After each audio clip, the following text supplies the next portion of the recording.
Fun times. Let me ask you this, though. I don't think I've ever asked you this. What was your first impression when we met? Because obviously we have our relationship now and how things have gone, but... Yeah, crazy, and I never heard about you until I knew I was coming to Motor City, and who's the other goalie? It's Travis Ridgen, look you up. Oh, shit. You make YouTube, no, whatever. So, and not that I never heard of you, but I've heard other people, like, say stuff about you, but I've never been, like, judgmental because I was like, I never met him yet, like, the hell I got to say about him, like, so once I met you, I was just like, cool dude. Appreciate it. Yeah, of course, man. So, and then obviously we hit it off, and us not even being goalie partners, but just being on the ice, and then me picking you up from whatever that house was on the little lake and stuff. Oh, Bill's guest house. Yeah, Bill's guest house. That was a beautiful house, too. Yeah, getting Starbucks and all that shit. Like, yeah, definitely. Your morning coffee runs? Yeah. Well, you get coffee, I get the 3 ice water cups. Yeah, whatever it is. Yeah, I needed coffee, so you needed the water. Yeah, I already made coffee beforehand. I said, yeah, you want to go to Starbucks? Yeah, sure thing. I already made coffee, but I just need some waters. No, you can buy coffee. But yeah, those were good times, dude. Those were really good times. Definitely. The one story I like to tell too is I remember, I think we were playing Port Huron at home. Obviously, you're playing and I'm working the gate. Yeah. And I remember after the first period, because I always ask you, like, do you need things or anything I can do to help you, right, whatnot? You're like, man, I'm really hungry. I could use some food. It's like, you need some food? It's like, yeah, I could use anything. Okay. Rip off my gear, throw on my slides. I go up to the concourse. I'm like, hey, can I get a hot dog and a piece of pizza? Yeah. Boom, get the hot dog and the piece of pizza. I come running back. One of the guys is like, what are you doing? You can't be getting pizza. Oh, no, Babs needs it. He's hungry. And I delivered the hot dogs and the pizza. If you could know the amount of times I've had somebody run and go get me food during the game from that point all the way till now. That changed it. So many times. It's been like, even if I eat before, first period, I'm starving. Like, so, yeah. Who do you ask now? Anybody, any of the healthy scratches, or even anybody. Anybody that's around me, I'd be like, hey, if I give you my wallet or something, can you go give me like a few slices of pizza or like whatever. So, yeah, I'll go whisper it to him or something. But you ever guys talk back and say, no, I'm not doing that? Hasn't happened. No. But I always ask politely too. I'm not like, hey, I'm hungry, rookie, go get my shit. Like, no, never been like that. Did that ever drive you nuts? That really irked me when I saw guys doing it. Like, I have vet status, I have X amount of games, you're a rookie, do what I say, or else. Yeah, it did to an extent. Like, with certain things I could see it, but with like general life bullshit, like, how could you put that into effect with being a vet when we?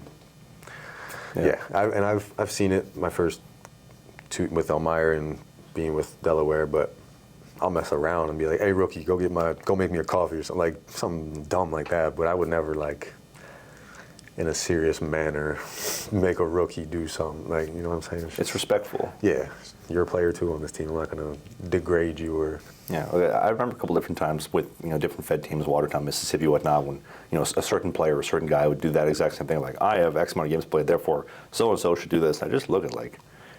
Like, is that necessary? Like we function on respect, right? Like men, like all we care about really in this world is respect. Yeah. And that totally goes against all that and building that morale. So I shake my head at guys that do that. But I do get it for certain things. Like, hey man, I'm hungry.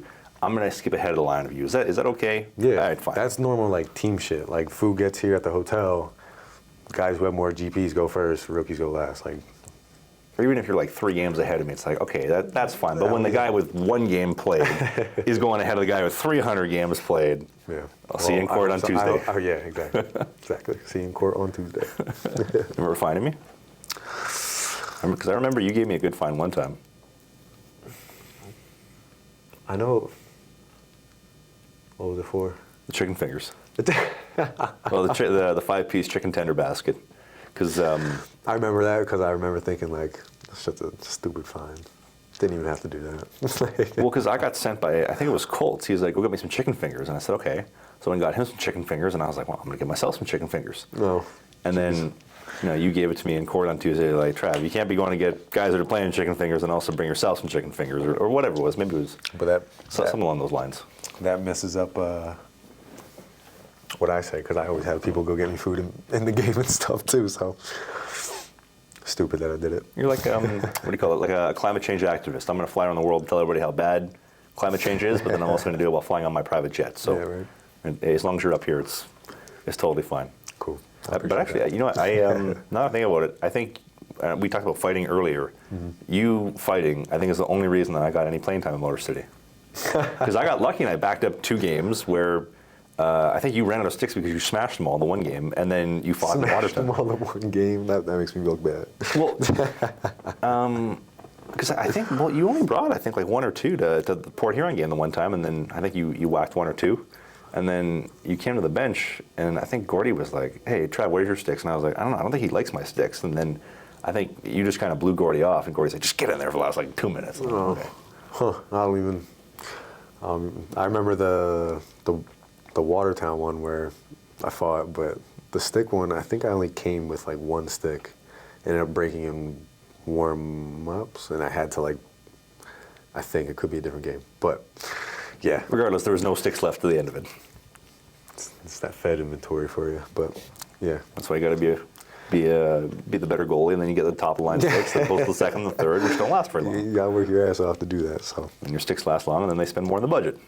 There you go. Which is nice, but yeah. So I was really looking forward to it. I know we talked about it last year, but when I got dished to Watertown, and then we were going to play each other, I think maybe like end of October, middle of November, whenever it was. We were talking about them. Hey, maybe you want to go. This might be kind of fun. Play each other, and then I got dished out of there like I think a couple days before you guys came to town. Oh, okay. And then where'd you go after that? Mississippi. Oh, okay.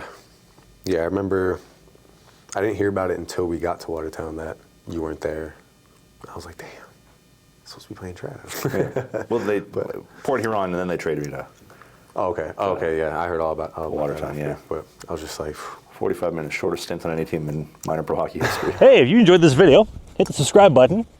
We do a new podcast every single Sunday during the season called Sling the Biscuit. It is a non-mainstream hockey podcast, so we talk about my hockey career in minor pro, Spain, the Fed, you name it, all the stuff that you won't hear in the mainstream news. Music, Pop culture. politics, a little bit. Thanks for watching this video, and we'll see you soon.